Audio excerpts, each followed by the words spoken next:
Gloire à Jésus-Christ. Lorsque je dis Amen, il faudrait que j'abaisse ma tête. De temps en temps, Seigneur, fais-moi grâce. Accorde-moi ta grâce. Je ne dis pas Amen parce qu'on parle d'un frère, on parle d'une sœur, on parle de quelqu'un d'autre. Alors je ris, je dis Amen, je saute, pendant que moi-même je ne suis pas bien. Et en principe, le bon chrétien, quand on parle de ces personnes, lui-même il rentre en lui-même. Pour dire moi-même je ne suis pas mieux que lui. C'est l'attitude de ce publicain dans le temple, il était en train de prier. Et beaucoup d'entre nous, nous sommes des pharisiens. Nous sommes des pharisiens. Jésus a dit dehors les tombeaux blanchis, mais dedans des ossements. Mais regardez ce publicain, lorsqu'il est rentré, etc. Le pharisien, quand lui est rentré, il parle, j'ai fait ça, j'ai fait ça, j'ai fait ça. Je jeûne 2 fois par semaine, je fais ça, etc. et tout ça. Mais, et ta vie? Je donne la dîme de tous mes revenus. Je jeûne 2 fois par semaine. Et je bénis Dieu de ce que je ne suis pas comme ce publicain-là. Parce que frère, qu'est-ce que c'est? On est habitué. Le pasteur était habitué à prêcher contre le publicain. C'est ça, non? Voilà. Donc lui, quand il était là, il dit, je bénis Dieu de ce que je ne suis pas comme le publicain. Alléluia, gloire à Dieu. Amen.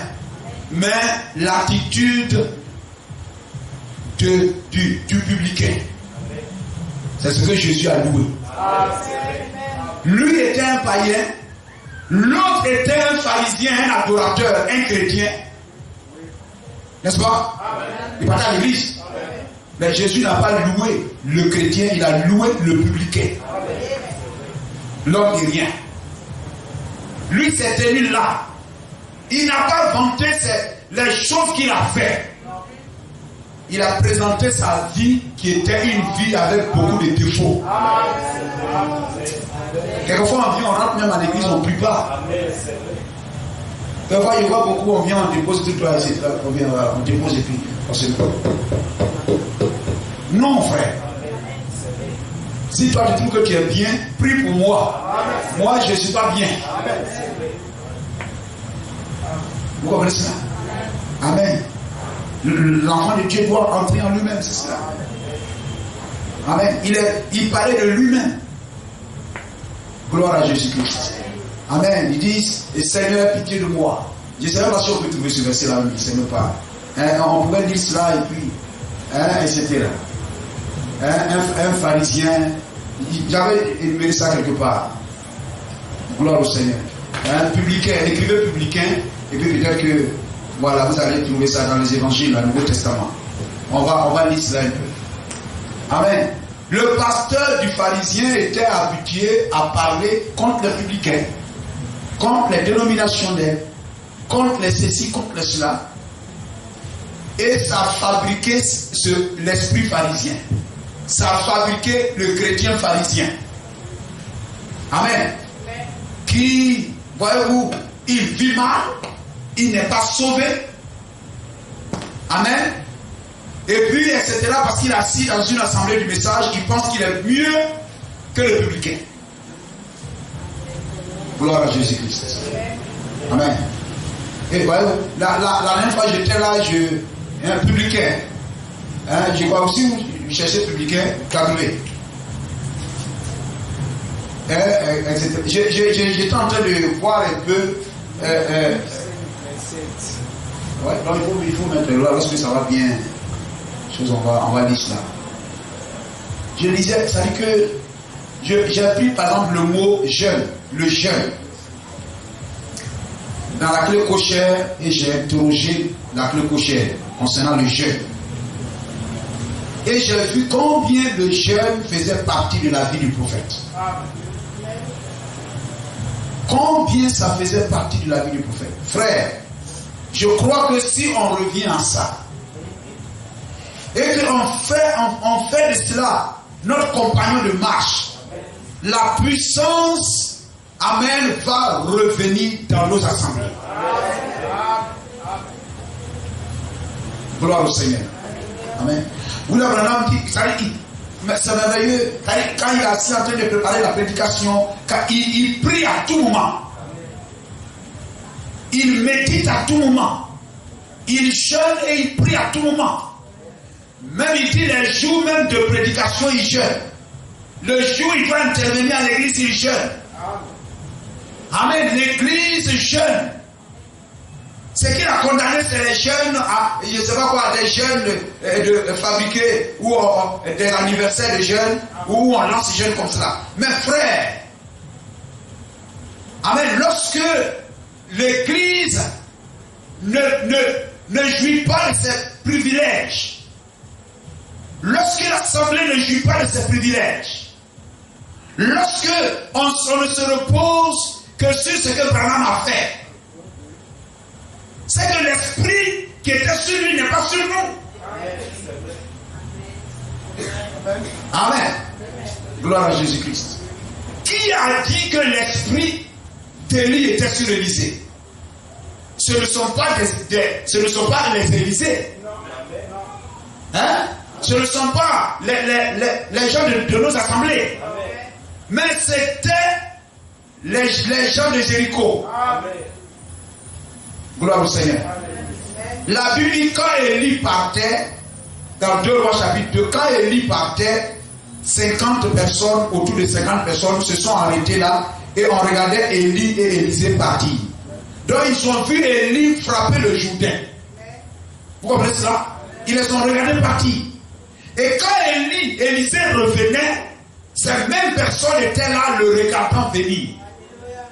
Et ces personnes ont dit l'esprit d'Élie est sur Élisée. Mes frères, nous on va chercher des excuses pour ne pas prier. Même on vient quelquefois, on prie, on prie trop. Frère, ne laissons pas les gens nous dire qu'on prie trop. Que ça c'est dénominationnel. Non. C'est la vérité. Il n'y a pas un verset dans la Bible pour dire prêcher sans cesse. Chanter sans cesse. Mais il y a un verset dans la Bible qui dit prier sans cesse. Quelque chose que Dieu veut qu'on fasse en tout temps, en tout lieu, à tout moment, à n'importe quelle position, etc. C'est la prière. C'est la prière. Mais le diable essaie de nous arracher ça un peu, et puis on trouve des excuses pour encourager le diable. Ça, c'est faire des offrandes à Satan. Amen. Ne soyons pas fatigués de dire, depuis là, c'est prier seulement. Amen. Voilà comment les dénominationnels ont pris le pas. Et lui aussi, on prend le pharisien et le publicain. Et on prend le chrétien du message. On nous prend nous. Et puis on prend un dénominationnel qui jeûne, qui prie, qui est tout le temps en l'église, chantant et priant. Et puis on va prendre le chrétien intellectuel du message, assis avec un gros bagage qui pèse sur sa tête, les brochures qui pèsent sur sa tête. Jésus-Christ va regarder les dénominationnels. Amen. Nous sommes d'accord. Gloire au Seigneur. Amen. J'ai regardé, j'ai interrogé, j'ai vu comment le jeûne, etc. et tout ça. Vraiment, combien le prophète jeûne beaucoup. Et les gens qui étaient avec lui pour le soutenir jeûnaient beaucoup. Mais nous, on trouve des excuses pour ne pas jeûner, pour ne pas prier. On fait même l'occulte, si on a trop prié, c'est une seule prière. Quand on a fini la prédication de la parole, on appelle quelqu'un qui vient prier et puis c'est fini. Frère, on ne doit pas accepter ça. Gloire au Seigneur. Il faut qu'on entretienne ça. La vie de prière dans l'assemblée. Que les chantres viennent et qu'ils donnent des sujets de prière et des sujets de prière. Et qu'on organise des soirées de jeûne et de prière et qu'on vienne prier. Amen. Et ça, il faut participer. Il faut participer à ça. C'est ce qui va produire le réveil. Gloire à Jésus-Christ. Amen. On est là, etc. Et quelquefois, voyez, lorsque l'esprit n'est pas là, et puis on a beaucoup de brochures, ça nous rend orgueilleux.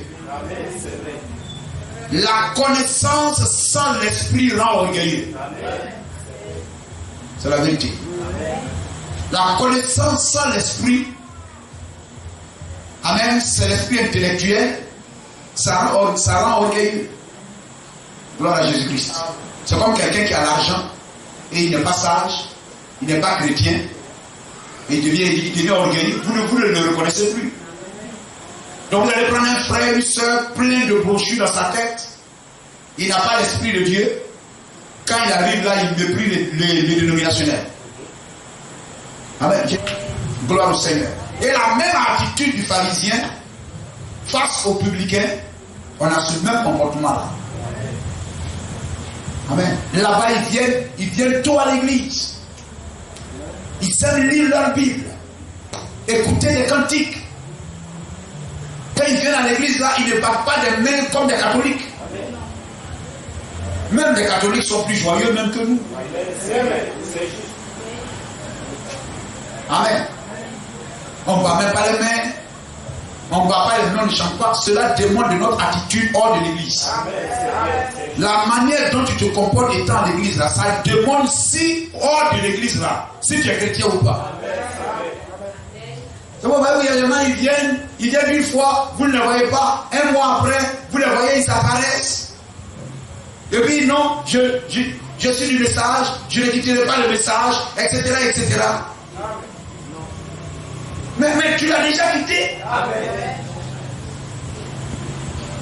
Corée était avec Moïse, mais avait quitté Moïse. Amen. Gloire au Seigneur. Il faut que on entre dans le réveil soi-même. Si chaque personne a soif du réveil et que nous nous rassemblons, chacun ayant soif du réveil, ça va contaminer l'autre. Et ça va produire un boom. Amen. Dans l'église. Amen. Si chacun a soif du réveil et que nous nous rassemblons, la Pentecôte se réécrira. Gloire à Jésus-Christ. Il faut qu'individuellement, on ait soif de ces choses. Le pharisien debout priait ainsi en lui-même. Priait ainsi en lui-même. Ça, c'est il est catholique déjà. Comment c'est ça? Non, frère, j'ai pris dans mon cœur. J'ai pris dans mon cœur, pharisien. J'ai pris dans mon cœur. Et voyez-vous, lorsque Anne, la maman de Samuel, était à Silo, en train de prier, quand Élie n'attendait pas sa voix, il a dit à Anne, eh bien, fais passer ton vin. Parce qu'Élie, il voyait seulement sa bouche qui remuait, mais il n'attendait pas de voix. Il dit, mais fais passer ton vin. Parce qu'on n'a pas l'habitude de prier comme ça. Vous comprenez cela? Amen. On a l'habitude d'attendre les gens prier. Ça veut dire qu'elle a prié jusqu'à ce que les parents s'évanouissent même dans sa bouche. Amen. Ça veut dire que si c'était l'habitude, leur habitude de ne pas prier, on ne les attend pas prier, ils n'avaient pas dit ça. Ils n'avaient pas dit faire passer ton vin. Mais parce qu'on avait l'habitude d'entendre les gens qui prient. Le pharisien debout priait en lui-même. Oh Dieu. Il a l'hypocrisie dans son cœur, là-bas il critique. Prière critique.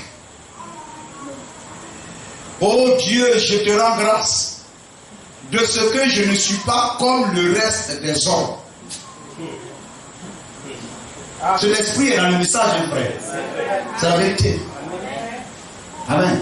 Lorsque vous regardez dans les vidéos, dans les assemblées, quand vous voyez les gens sauter, crier, etc., et tout là, la plupart du temps, lorsqu'on parle de ces choses, qu'on ne touche pas leur vie, c'est là où vous les voyez sauter comme ça. Mais sauter, c'est bien. Mais je veux que la vie soit agréable au Seigneur. Oh Dieu, je te rends grâce de ce que je ne suis pas comme le reste des hommes. qui sont ravisseurs, injustes, adultères, ou même se publicains. Vous voyez, c'est comme ça que nous sommes. Quand on arrive au dehors, on n'évangélise pas. Et quand on va voir quelqu'un en train d'évangéliser quelqu'un, on va critiquer cette personne. Oh, au contraire, on va dire, oh Seigneur, fais que moi aussi je parle à quelqu'un. On dit, non, ça là, c'est quel évangile même il lui apporte. Mais toi qui étais là, tu as fait quoi? C'est quel évangile même il lui apporte. Ou bien même ça dit être même plus mauvais puissance combien. Parce qu'au moment où je passais de maison à maison pour aller parler, quelquefois, la personne est là, il n'a jamais évangélisé la personne. Quand je finis de parler à la personne et que je m'en vais, c'est là que maintenant lui, il va venir évangéliser la personne. Ça aussi, c'est un esprit. Il a dit quoi? Qu'est-ce qu'il a dit? Oh, ça c'est pas, ils ne sont pas dans la parole.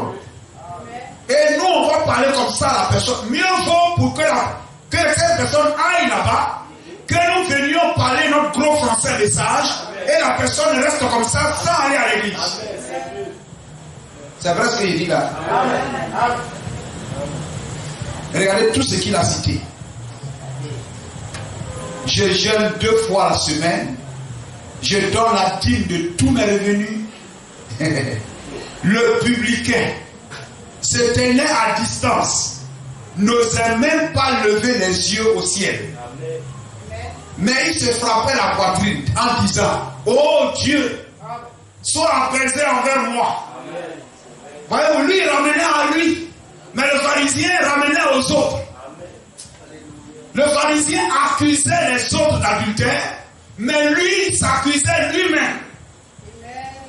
Nous pouvons dire amen à ça. Amen. Amen. Mais il se frappait la poitrine en disant, oh Dieu, sois apaisé avec moi, qui suis un pécheur. Regardez. Vous voyez? Est-ce qu'on a compris? Regardez la prière de ces 2 personnes. Dis, oh Dieu, sois apaisé avec moi, qui suis un pécheur. Jésus dit, je vous le dis, celui-ci descendit dans sa maison, justifié, plutôt que l'autre. Car quiconque s'élève sera abaissé, et celui qui s'abaisse sera élevé.